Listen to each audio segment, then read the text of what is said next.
पवन सिंह जो निर्दलीय उम्मीदवार यहां पर थे, बीजेपी से बागी होकर चुनावी मैदान में उतर गए थे। बीजेपी ने कार्रवाई भी की।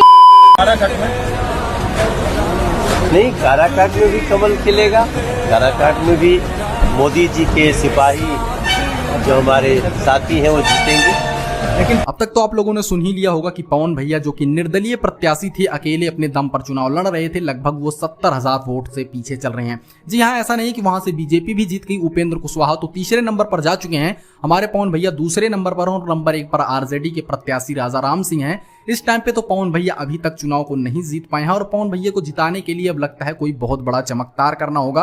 वैसे दोस्तों, कुछ लोगों की माने तो ईवीएम के अंदर 4 ईवीएम के अंदर कुछ गड़बड़ी पाई गई थी, जिनके मतदान को अभी नहीं गिना गया है। ये बड़ी खबर है।